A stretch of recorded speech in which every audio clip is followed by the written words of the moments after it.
brothers. Ah. So,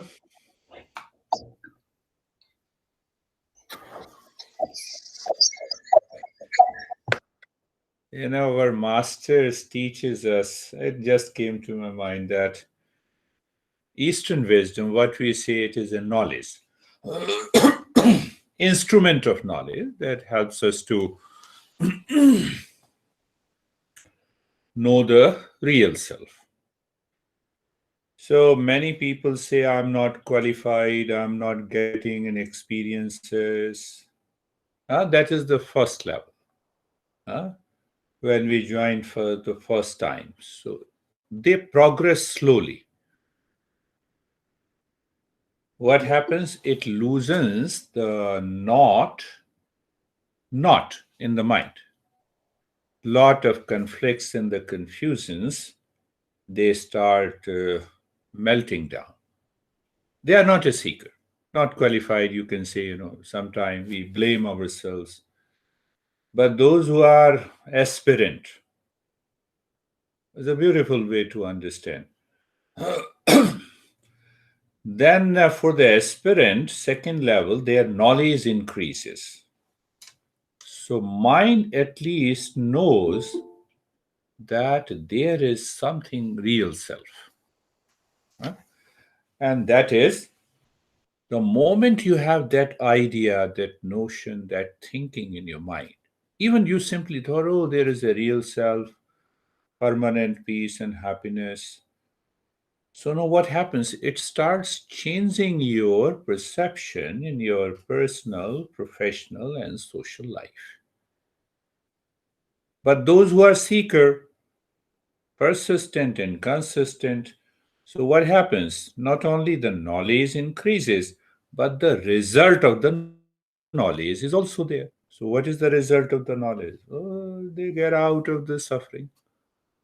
They know I can bring an end to the suffering. Otherwise, we continue to manage stress. Managing stress means it returns again. I have to manage it every day, every day. So the entire life is wasted in managing your stress. And who is responsible for stress? You. So you create a stress and then you manage it. You see, the point of ignorance is there. I don't realize what causes the ignorance. Let me drop it. So you are a seeker, but you are an aspirant. So knowledge goes on increasing days after days. And ultimately, you say, okay, I'm done with it. Now, the way the masters are thinking of the Eastern wisdom, so I'm also thinking in the same way. No way. The stress, anxiety, duality, conflict do not touch me. Do you see? Do you see the way? Now, once I'm going little deeper and deeper, uh, so it helps everyone. Huh? Those who claim that I'm not qualified, it will that loosen what loosen in their mind the level of distraction, disturbances. So they will progress slowly. And the second category who are aspirant, they will increase their knowledge, they know more about it. So it's good for everyone. Yes, so we are there. So we are in the Sutra 32. It's a beautiful sutra. So those who have been persistent, no, everyone, it's good for everyone. Tataha tata pratishedhartham ek tattva abhyasa. So, couple of weeks we were talking about Om meditation. So, when we practice Om meditation, Patanjali says it removes all your obstacles and helps you succeed in meditation. Huh? It removes both works in Om meditation. So, we also understand that Om, the moment I say Om, my mind should instantly become aware of what Om means. In the intellect, and I'm doing the practice, it will succeed. What I said, Om, my mind becomes one pointedness on the knowledge of the Om in the intellect. Om. I say Lara. So name with label, form, huh? All the entire personality which the mind knows becomes aware. When I say Lara and I see Christina, then it means mind is crazy. Then. See, so that is now this sutra is very important. Tat pratishedhartham ek tattva abhyasa. We understand one-pointedness. This is what he's saying. So if we practice persistently, consistently, with one-pointedness, then we succeed in meditation. What is the success in meditation? It unfolds the real self, and then I start living and working in that real self. And the real self is of the nature of permanent peace, happiness, love, and wisdom. You see, compare. I'm not criticizing. You're going to a psychotherapist. Okay, nothing will, don't worry. We will manage your anxiety. And the next time you go, they say, oh, did you have any anxiety last week? And what we ask, have you practiced last week? See the difference. One-pointedness. Do we all understand what is one-pointedness?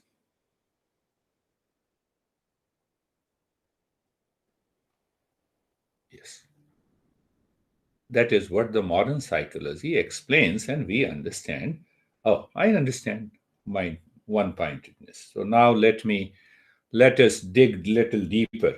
So once you have the right knowledge, then what happens? The meditation deepens. Am I one-pointedness? Is my mind one-pointed?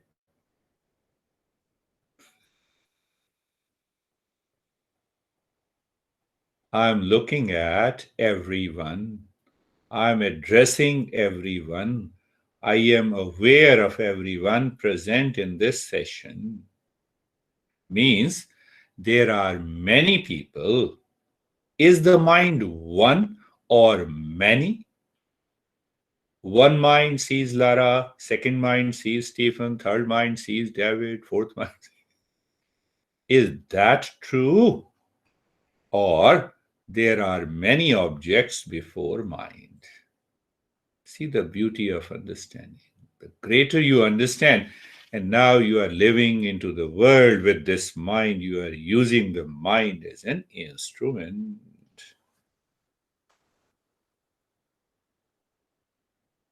So after understanding that emptiness is meditation, but question is, what is one pointedness? How can I claim that I'm one pointed? My mind is jumping from one world to the second world to the third world. It forms a sentence, and that's how I'm speaking. Are you getting it?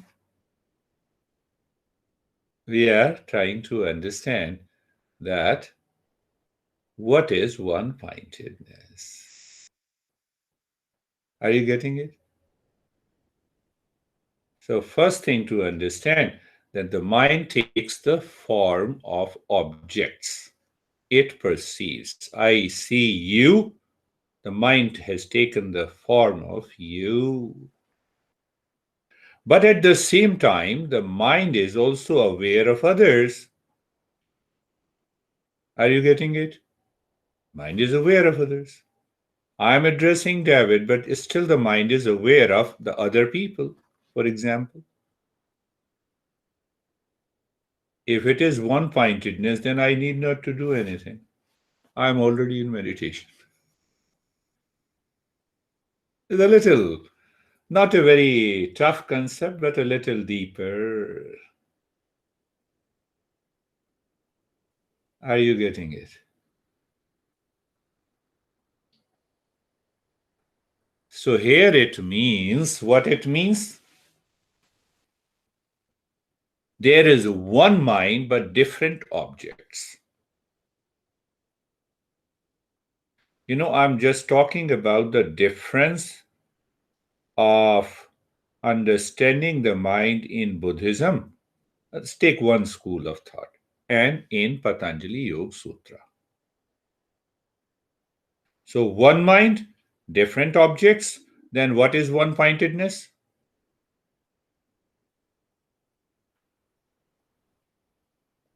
Mind is constantly moving, it cannot change it, you cannot make it still. So, what is that one pointedness? So, I pick up an object like Om. I know the mind is constantly moving. So, mind, first movement, Om, second movement, Om, third movement, Om, fourth. So this becomes one pointedness. So with awareness, Om, Om. But when I'm talking, my mind is jumping from the one world to the second world, to the third world, to the fourth one, to the fifth one. It structures a sentence, it is speaking, but mind is jumping.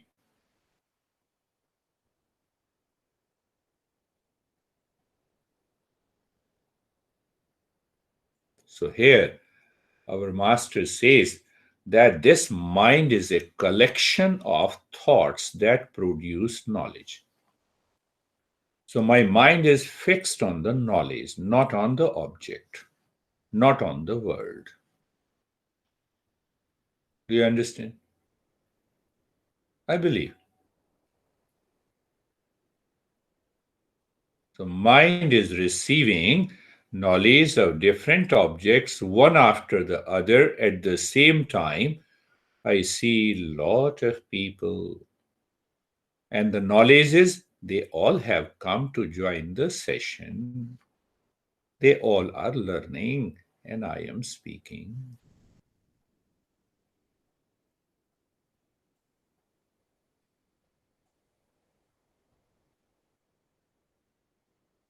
You see how deeper masters have thought about it. And the third understanding of the mind is that mind is like a river. How can you be one pointedness? Do you see the river? Yes, I'm seeing the river. Are you looking at the same water in the river? No. Are you one pointed? Yes. Do you see? Do you see that? I gave the three options. Now, our master, many masters, including the Buddha, says the mind is born when it looks at one object, then this mind dies before it looks at other object. Am I making the things difficult to understand? No, it's easy. Do you see that? So there is another aspect. I see Lara. That mind died before I see Brandy. Mind died before I see David. So when we understand the entire movement of the mind with reference to these three understanding of the mind, the meditation is a play and a fun.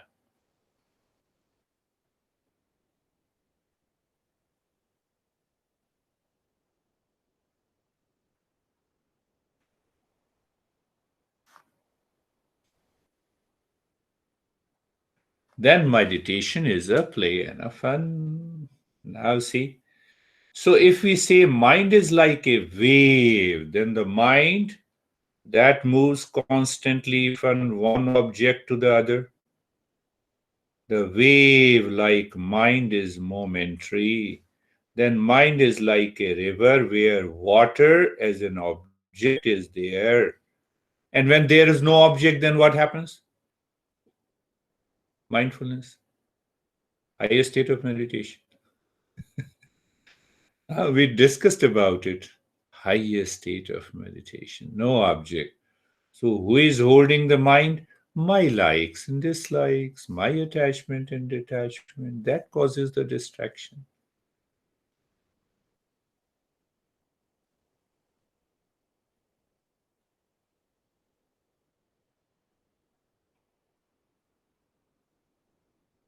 You see their understanding. The understanding of. So, it is a wrong notion. Our master says it is a wrong notion. Those who think that mind is like a wave, how can we focus on the water that is moving constantly? It is a reflection that I see that I'm looking at the water, but actually, I'm focused on the river, but it is not. Go to the previous one. The mind and thoughts are different. Can we still meditate? Yes. Mind and thoughts are different. One thought, second thought, fourth thought, fifth thought. So I am simply aware in the mind. The mind picks up the Stephen again. Mind goes to the David. No, mind picks up the Stephen again. Did you see that? What exactly is the practice of meditation or yoga? Abhyas vairagyabhyam tannirodha. Regular practice with wisdom, with understanding. So when there is no understanding, nothing will happen.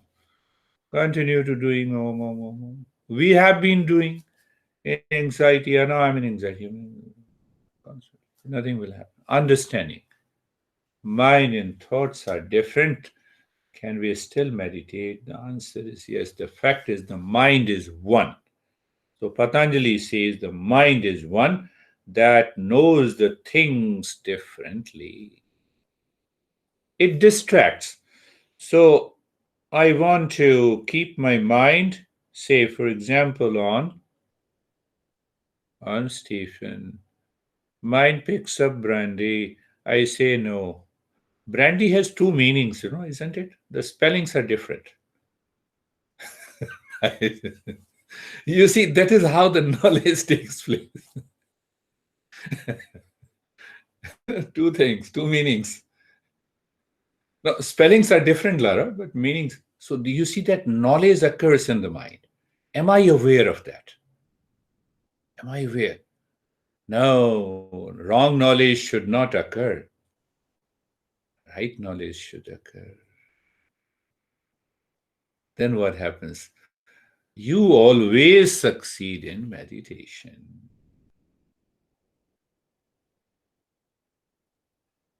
So, according to our master Patanjali, the mind is only one that knows different objects. Those who believe that for every object, there is one mind, it is also wrong.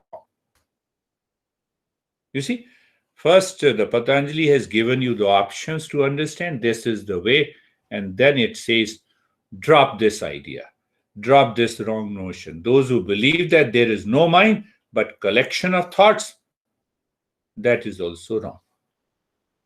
Because they say there are five subjective states of the mind, they say there are five objective states of the mind.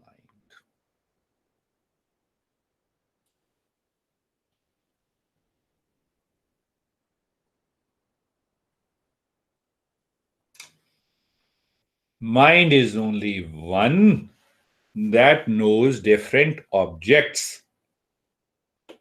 And those who believe there is no mind, sometimes we say, no thoughts, no mind. But we never contemplate and reflect on it.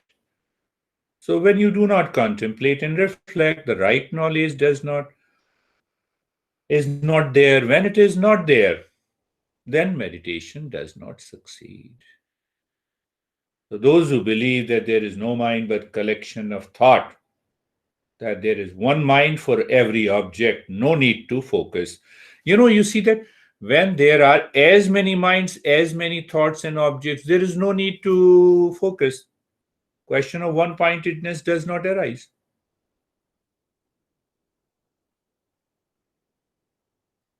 One object, Lara, gone. Second object, Stephen, gone. Third object, Sam.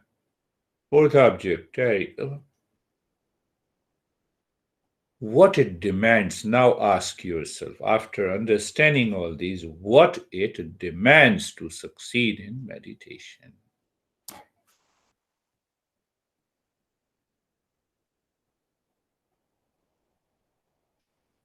It demands self awareness. If there is no awareness, then the practice fails. Because then you do not know what is happening in the mind. So one part of the mind does not know what is happening. The other part says, no, I follow the practice as you told me. I have been doing om for so many years. Nothing happens. Nothing will happen. Do you understand it? See, am I aware? Long back, I got this phrase: the self awareness is the beginning of yoga, and the self awareness is the end of yoga.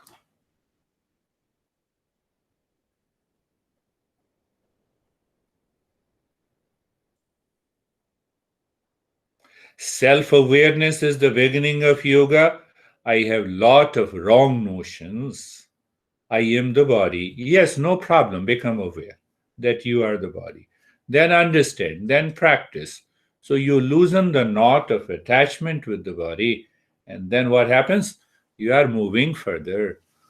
Lower level of awareness, then second level, third level, fourth, fifth, sixth, and seventh. That is how Kundalini meditation has seven level of awareness based on seven chakras.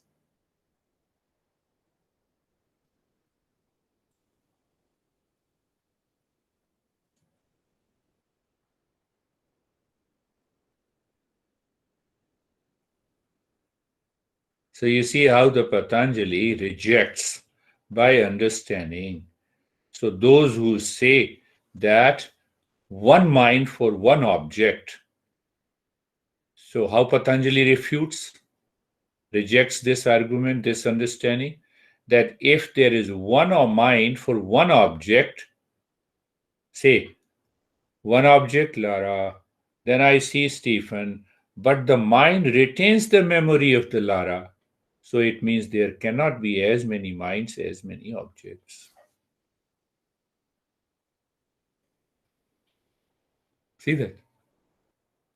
And we have already refuted the understanding that the mind is like a river.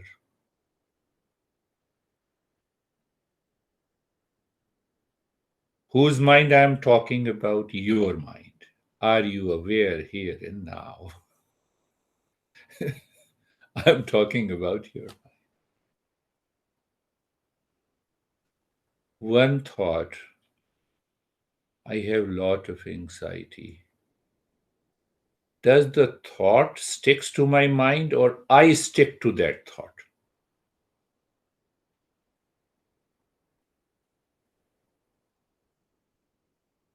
Solution is there when I become aware of it. Do I want anxiety? No. So my mind, because of likes and dislikes, sticks to that thought. Why it sticks to the thought of an anxiety? Because I have fear, I have insecurity. That is second thought. The same mind constant. Now I leave that object in the mind. I have an ability. So that ability comes from the self awareness. Self awareness is the beginning, and the self awareness is the end.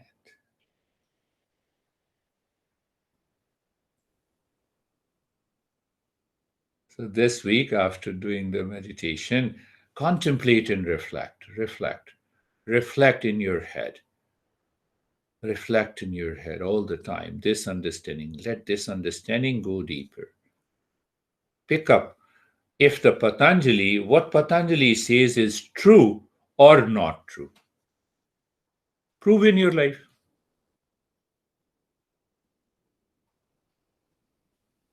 Leave it. Let us start our practice of meditation. So we will do a meditation that we have done before.